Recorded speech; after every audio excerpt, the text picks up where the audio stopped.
Mi nombre es el Dr. Schiavone, jefe de hipertensión arterial del Hospital Británico Buenos Aires, parte de la comisión directiva del Consejo Argentino de Hipertensión Arterial de la Sociedad Argentina de Cardiología y segundo vocal de la Fundación Cardiológica Argentina.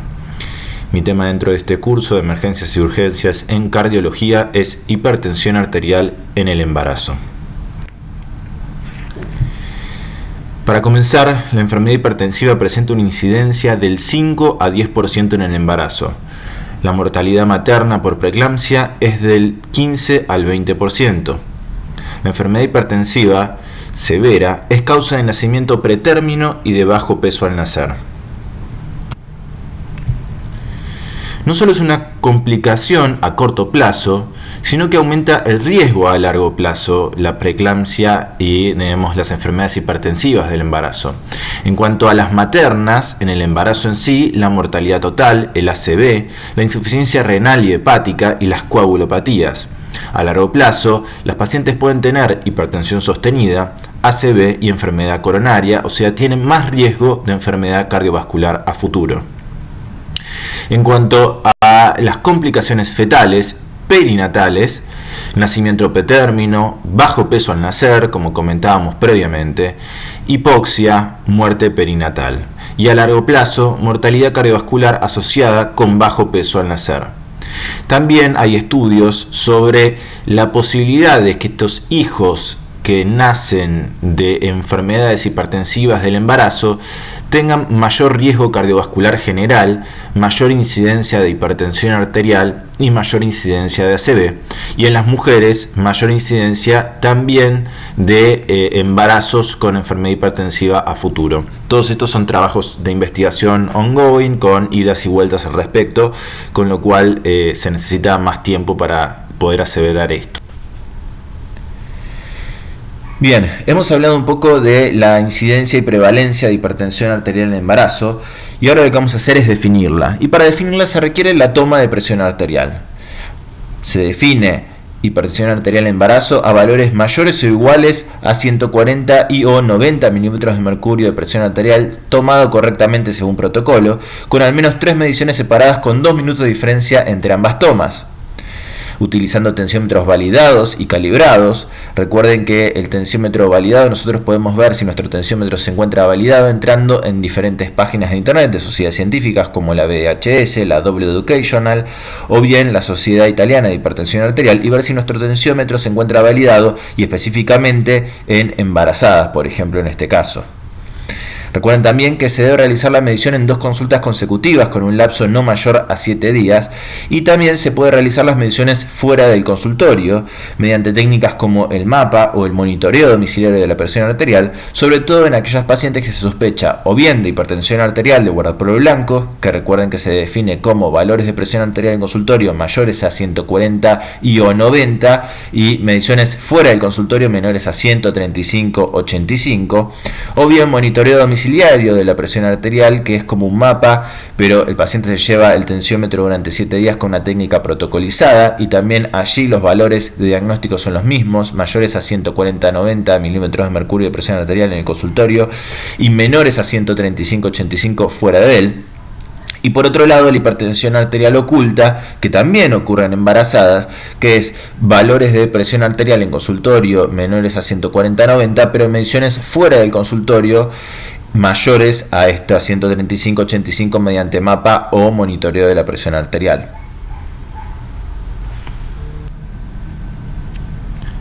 Acabamos de definir la enfermedad hipertensiva del embarazo y dijimos que para ello hay que medirle la presión arterial. Es por ello que medir la presión arterial en la embarazada es muy importante para poder llegar a hacer un diagnóstico de la enfermedad hipertensiva del embarazo. Por otro lado, ¿por qué medir correctamente la presión arterial? Porque si nosotros hacemos una medición de la presión arterial en una embarazada y de alguna forma u otra hicimos una incorrecta toma de presión arterial y tenemos valores elevados cuando en realidad tiene presión arterial normal, estamos haciendo un error diagnóstico. Esto puede llevar a un tratamiento de esta paciente y generar un hipoflujo placentario o bien una interrupción del embarazo en una paciente que realmente no estaba hipertensa. Por ello que es muy importante utilizar tensiómetros validados y calibrados y una adecuada técnica. Entonces, ¿cómo reducir el error? Ya nombramos previamente utilizar equipos validados. Acá están las páginas que mencioné verbalmente anteriormente para que ustedes puedan ver si sus tensiómetros se encuentran correctamente validados. Pero esto es para la población general. Dentro de estos devices ahí nombrados pueden entrar y ver si su equipo está validado incluso para pacientes embarazadas. Reducir el error también es usar el manguito adecuado al brazo del paciente. El manguito debe ser adecuado a la circunferencia del brazo, cubriendo 2/3 del mismo. Utilizar medida adecuada para obesos. Colocar su borde distal 2-3 centímetros por arriba del pliegue flexible del codo. La postura debe ser correcta y esto es muy importante tener en cuenta. Debe estar el brazo correctamente apoyado, palma hacia abajo, semiflexionado, piernas descruzadas, la espalda debe estar correctamente apoyada. Y lo más importante también de la utilización de tensiómetros electrónicos es que nosotros podemos mostrar las mediciones a la paciente y de esa forma también que la paciente, que incluso en este estado de embarazo tiene mayor angustia, etcétera, es mostrarle si realmente está o no hipertensa, porque también recibimos consultas de pacientes que vienen derivados por supuestos registros de hipertensión arterial y cuando nosotros le tomamos de forma correcta la presión arterial, varias mediciones, como dije anteriormente, entre 2 y 3 mediciones con esos minutos de diferencia, vemos que la presión arterial por ahí el primer registro estaba un poquito elevado y en las sucesivas tomas fue disminuyendo. Tampoco hay que olvidar que como en la población general la presión arterial fuera del consultorio es distinta, porque existe lo que se llama hipertensión de guardapolvo blanco o hipertensión oculta, eso también existe en las pacientes embarazadas. Por ende, la toma de presión arterial fuera del consultorio es una indicación en algunos casos. En cuanto a los criterios diagnósticos de enfermedad hipertensiva en el embarazo, como dijimos, presión arterial mayor o igual a 140 IO90, proteinuria más de 300 miligramos en 24 horas y evaluar el tiempo de gestación para determinar si es una preeclampsia sobreimpuesta, que después vamos a ver las definiciones o no. Tomamos 20 semanas, mayor o menor a 20 semanas. Ahora bien, como nombramos anteriormente, vamos a clasificar la enfermedad hipertensiva en el embarazo. La hipertensión gestacional es alrededor del 7% y se define como hipertensión arterial más allá de la semana 20 de embarazo sin proteinuria. Hipertensión arterial crónica entre el 3 al 4%, y es pacientes con hipertensión previa al embarazo, que quedan embarazadas, hipertensión en las primeras 20 semanas de gestación, hipertensión que persiste 12 semanas posparto. Por otro lado está la preeclampsia, que es el 3%, que es la hipertensión arterial más allá de la semana 20 más proteinuria. Y por otro lado tenemos la preeclampsia sobreimpuesta, que es la hipertensión crónica más la preeclampsia, es un 25%. Y por último está la eclampsia, que es un 1% nada más, que es la preeclampsia más convulsiones.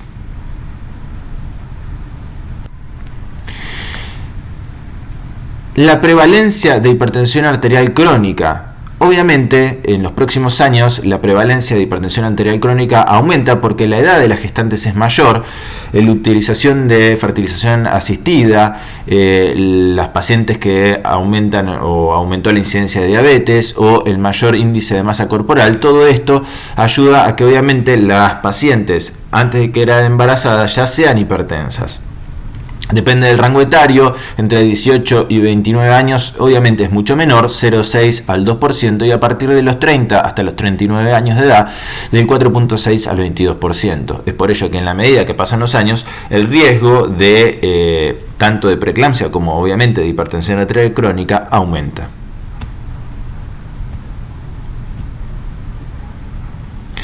Por otro lado, es importante decir que la hipertensión arterial crónica tiene peor pronóstico que la hipertensión gestacional. Las complicaciones de la hipertensión en el embarazo, primero, empeoran si la instalación es precoz, o sea, menor a 34 semanas de gestación, son de peor pronóstico. Por otro lado, la hipertensión crónica tiene mayor incidencia de, como nombramos previamente, preeclampsia en un 30%, ida cesárea en un 29%, nacimiento prematuro, definido como menos de 37 semanas, en un 28%, bajo peso en un 16%, cuidados intensivos perinatales en un 20% y mortalidad perinatal. Ahora la pregunta es si existe hipertensión secundaria en el embarazo. Porque sabemos que en la hipertensión arterial fuera del embarazo uno habla de hipertensión esencial o primaria e hipertensión secundaria. En el embarazo existe la hipertensión secundaria. Aproximadamente un 5% de las hipertensas embarazadas es secundario a enfermedad. ¿Cuándo hay que sospecharla? En una hipertensa severa que requiere 3 o más fármacos antihipertensivos para el control de su presión arterial. En una preeclampsia temprana, severa, en menos de 30 semanas de gestación. O en una paciente cuyo laboratorio presenta una hipocalemia. Pero también no hay que dejar de sospechar con determinados síntomas y la lista que vamos a ver en la próxima diapositiva de las diferentes patologías secundarias. Acá hay una lista más ampliada sobre las hipertensiones secundarias. En cuanto a enfermedad renal, la glomerulonefritis, la nefritis intersticial, la poliquistosis renal, la estenosis de arteria renal, las enfermedades del colágeno, el lupus y la esclerodermia. En las endocrinas tenemos la diabetes, el febocomocitoma, la tirotoxicosis, el Cushing y el hiperaldosteronismo.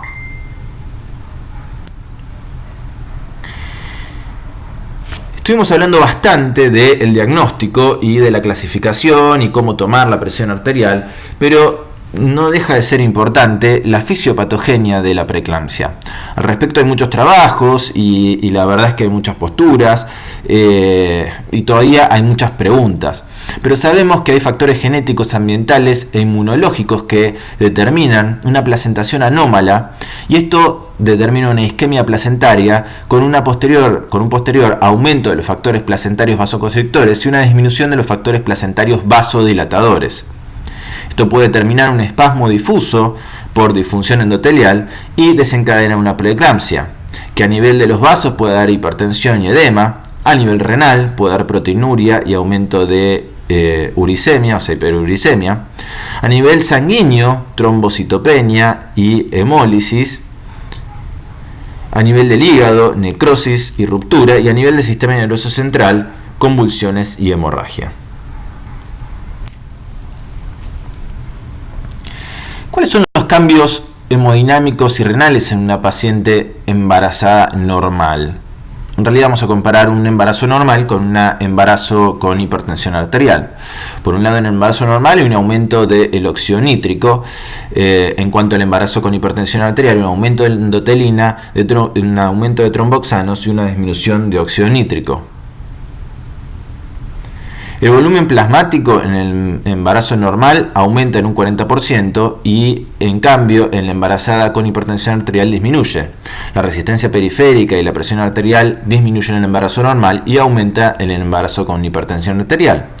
El flujo plasmático renal y el filtrado glomerular aumenta un 40% en el embarazo normal y en el embarazo más hipertensión arterial disminuye y hay proteinuria. La síntesis de angiotensina 2 aumenta en el embarazo normal y aumenta también en el embarazo con hipertensión arterial. Y la respuesta vascular a la angiotensina 2, como vemos, disminuye en el embarazo normal, pero aumenta en el embarazo con hipertensión arterial. Bien, como vimos, es importante el diagnóstico de hipertensión arterial y para ello la utilización de tensiómetros validados y calibrados, la toma de presión arterial y la toma de presión arterial fuera del consultorio. Pero también debemos saber qué pedir frente a una paciente embarazada. Esto, lo primero sería un laboratorio en el cual en el hematocrito va a estar el aumento seriado más del 30%, va a haber hemoconcentración, la creatinina mayor a 0,8 miligramos por decilitro, que habla de deterioro renal. El ácido úrico que está mayor a 4.5 miligramos por decilitro, que eso se considera de peor pronóstico en una embarazada. Va a estar la proteinuria mayor a 300 miligramos en 24 horas, que es de peor pronóstico. La gamma GT más del 70% unidades por litro, que habla de deterioro hepático. Y una plaquetopenia menos de 100 milímetros cúbicos, que habla de daño endotelial. Ahora bien, ¿qué factores son predisponentes? Algunos son modificables y otros son no modificables. Y esto es importante saberlo previo a la concepción también, porque esto nos puede hablar de alto o moderado riesgo de desarrollo de preeclampsia futuro. Alto riesgo de preeclampsia, hipertensas en embarazos previos, enfermedad renal crónica, enfermedades autoinmunes, enfermedades antifosfolipídicas, diabetes tipo 1, tipo 2, hipertensión crónica. De moderado riesgo de preeclampsia, primer embarazo, mayor a 40 años, intervalo entre embarazos mayores a 10 años, índice de masa corporal mayor o igual a 35 kilogramos por metro cuadrado y embarazos múltiples.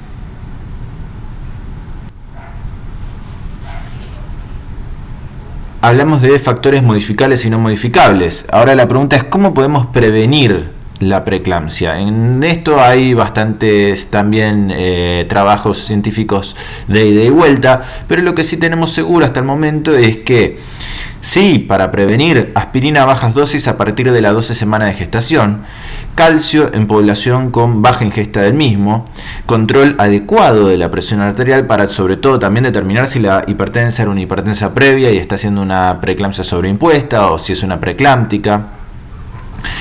¿Y qué sabemos que no sirve para prevención? Antioxidantes, la reducción del sodio, así como, digamos, como medida general para toda embarazada. Obviamente sabemos que la reducción del sodio en la población general es beneficiosa, pero como hablamos anteriormente, esta preeclampsia no tiene que ver con una ingesta excesiva de sodio. Obviamente, si la paciente es una hipertensa previa, uno sí tiene que hablar de restricción de sodio.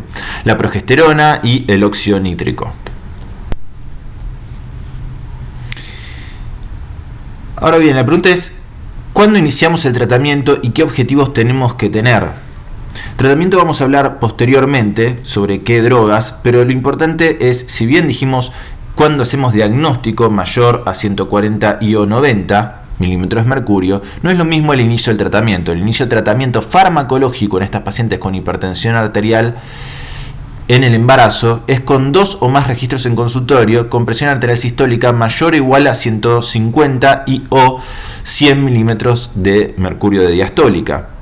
Y el objetivo de tratamiento es una presión arterial menor a 140-90, pero debemos evitar descensos de presión arterial sistólica menores a 110 y presiones arteriales diastólicas menores a 70 milímetros de mercurio debido al hipoflujo placentario, y esto termina generando retardo del crecimiento uterino con lo que esto implica. Ahora bien, hablamos de diagnóstico. Ahora vamos a hablar de por qué tratar a la hipertensa en el embarazo. En la hipertensa severa disminuye el riesgo materno de complicaciones cerebrovasculares, mejora la evolución de la gestación. La pregunta tendría que ser, ¿cuándo consideramos una hipertensa severa? Cuando tiene presión sistólica mayor a 160-170 y una presión arterial diastólica mayor a 110. Hipertensión arterial leve, con presiones sistólicas entre 140 y 159 y 90-99. Bueno, el tratamiento no hay evidencia de progresión de la enfermedad, o sea que si uno trata no es que va a disminuir la progresión de la enfermedad. Disminuye sí la evolución a hipertensión severa, pero no la progresión de la enfermedad en sí. Y también hay que tener mucho cuidado en estas pacientes, sobre todo con presiones arteriales leves, es que no debemos bajar la presión arterial diastólica más allá de 70 milímetros de mercurio, porque disminuye la irrigación fetoplacentaria y genera hipoflujo placentario. Con esto lleva a retardo del crecimiento uterino y complicaciones muchas veces por un sobretratamiento. La hipertensión arterial en embarazo solo es un marcador de la enfermedad. Su control no mejora la patología de base ni la disfunción endotelial. Recuerden que nosotros estamos viendo como sería la punta de un iceberg nada más. Todo el resto está ocurriendo igual, y por más que nosotros tratemos la presión arterial, hay un montón de desencadenantes que siguen ocurriendo y que no van a cambiar o modificarse. Vamos a hablar un poco qué dice el Consenso Argentino de Hipertensión Arterial hecho por las 3 sociedades científicas, aún no publicado por el momento, sobre poblaciones especiales y dentro de poblaciones especiales hipertensión arterial en el embarazo. La indicación de MAPA o MDPA se indica con clase 1 nivel de evidencia C en sospecha de hipertensión de guardapolvo blanco en hipertensas no severas en consultorio. El inicio del tratamiento farmacológico, como dijimos anteriormente, es distinto al valor diagnóstico. El inicio del tratamiento farmacológico es con 2 o más registros en consultorio de presión arterial sistólica mayor o igual a 150 y o presión arterial diastólica de 100 milímetros de mercurio, clase 1 nivel de evidencia C.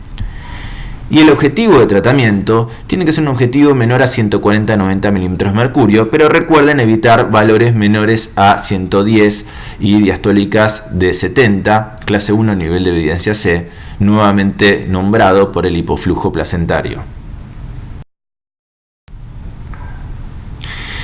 ¿Qué dicen las guías en cuanto al tratamiento? Drogas indicadas de primera elección, la alfa-metildopa, clase 1, nivel de evidencia B, dosis de 250 a 2000 miligramos día. En segunda instancia, el labetalol, clase 1, nivel de evidencia B. La nifedipina de acción prolongada, clase 1, nivel de evidencia B, dosis de 20 a 60 miligramos día. De segunda elección está el atenolol, porque han algunos trabajos demostrado algún retardo del crecimiento intrauterino, por eso es de segunda elección. Clase 2, nivel de evidencia B, con dosis de 25 a 100 miligramos día. Drogas contraindicadas absoluta, los IECA y los ARA2, clase 3, nivel de evidencia A. Y en la lactancia, las drogas indicadas, clase 1, nivel de evidencia B, es la alfa-metildopa, el labetalol, el atenolol y la nifedipina. Y contraindicaciones relativas es clase 1, nivel de evidencia B, los IECA o ARA2. Los diuréticos tiazídicos en hipertensas crónicas no es necesario que sean discontinuados si ya el paciente venía previamente tratado y controlado con diuréticos tiazídicos. Bien, conclusiones. Para ya cerrar, el tratamiento de la hipertensión arterial leve a moderada reduce el riesgo de hipertensión severa, pero no está demostrado que disminuya los eventos perinatales. La consulta preconcepcional es muy importante para saber el riesgo que tiene de desarrollo de preeclampsia y sobre todo en aquellas pacientes que son hipertensas previas, para saber si se encuentran controladas previo al inicio del embarazo o no. La técnica correcta de la toma de presión arterial en consultorio con utilización de mediciones fuera de él y tensiómetros validados y calibrados es muy importante porque es la única forma de hacer un correcto diagnóstico. Utilizar drogas con evidencia y no utilizar IECA o ARA2 en mujer fértil. Y por último, la preeclampsia es un riesgo a futuro de eventos cardiovasculares, por lo cual debe ser informada la paciente sobre las necesidades de controles de sus factores de riesgo cardiovascular y control cardiológico en el futuro. Eso es todo, muchas gracias, agradezco a CONAREC por la invitación y a los alumnos espero que les sea útil esta clase.